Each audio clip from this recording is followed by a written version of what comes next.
E para falar mais do resultado do PIB, a gente vai conversar ao vivo com Carlos Braga, ex-diretor do Banco Mundial e professor da Fundação Dom Cabral. Muito bem-vindo, boa tarde para o senhor. Boa tarde, um prazer estar com vocês. Como o senhor avalia esse resultado do PIB desse segundo trimestre? Qual o destaque que o senhor faz? Bem, como já foi mencionado, o setor de construção civil é uma das alavancas, consumo de uma maneira geral, e isso se reflete no setor de serviços.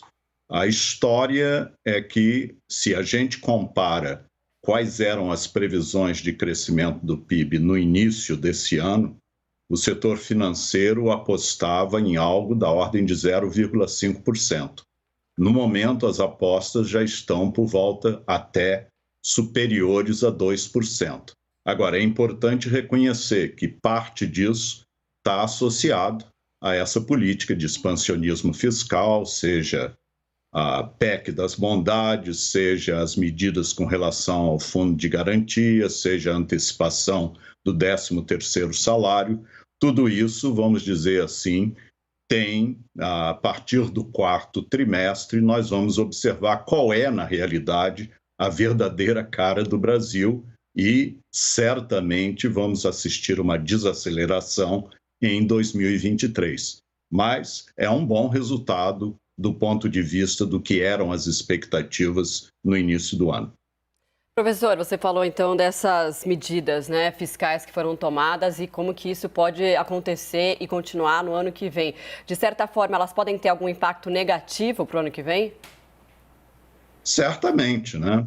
Se a gente observar só, por exemplo, a questão do aumento do auxílio emergencial, que não está no orçamento, né? Mas que os dois candidatos que estão no topo das pesquisas de opinião para as eleições dizem que vão manter os R$600, né? Só isso tem um custo aí significativo, né? Que vai ser praticamente da ordem de 60 bilhões de reais, né? Se a gente soma isso também a hipótese de um reajuste de 18% do funcionalismo e também toda a questão da manutenção de isenções fiscais, como o PIS, COFINS, etc., tudo isso dá uma soma aí da ordem de 160 bilhões de reais. O que isso significa? Isso é mais ou menos o valor que a gente tem atualmente no governo para medidas discricionárias. No final das contas, isso significa que dinheiro para investimento, por exemplo, do setor público, vai ser praticamente nulo, né? Então, realmente, seja lá quem for eleito, vai encontrar uma situação fiscal no ano que vem extremamente preocupante. Carlos, é possível comparar esse crescimento do Brasil superior de economias como a dos Estados Unidos? É possível comparar o crescimento de uma economia emergente com uma economia de um país desenvolvido? Certamente, né? Em termos de crescimento, na realidade, nós vínhamos apresentando uma trajetória muito ruim, né? É uma trajetória, depois de uma das recessões mais profundas da história brasileira, do último trimestre de 2014 até 2016, nós tivemos uma recuperação, mas uma recuperação pífia, né? Com crescimento aí entre 1% e 2%.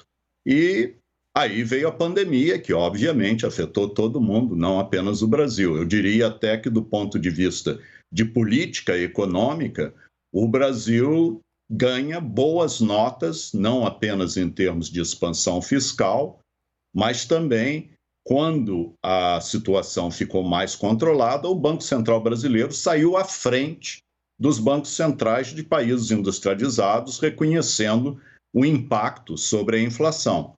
Mas, se a gente observa o que está acontecendo em termos de crescimento esse ano, o FMI, na sua última avaliação, coloca o crescimento mundial aí em 2022 para o mundo na ordem de 3,2%. Os Estados Unidos, a expectativa é um crescimento de 2,3%. E nós provavelmente vamos chegar aí por volta de 2%. Só que tem um detalhe, se a gente olha para 2023, claro, com chuvas e trovoadas, o que acontece, por exemplo, na guerra da Ucrânia, a situação de tensões geopolíticas com a China, mas a expectativa é que 2023 a economia mundial vai desacelerar e a economia brasileira também. Então, de certa forma, a nossa trajetória em 2022 é bem melhor do que aquela que se esperava e, de certa forma, na contramão da trajetória de países industrializados, que vêm caindo e que, por exemplo, a Europa vai entrar em recessão com grande probabilidade agora no quarto trimestre desse ano, né?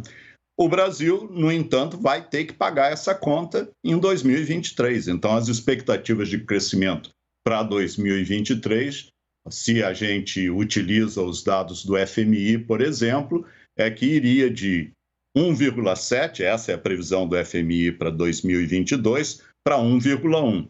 Como eu já disse, muito provavelmente vai ser melhor 2022, por volta de 2% de crescimento, mas 2023, seja lá quem for eleito, será um ano muito complexo.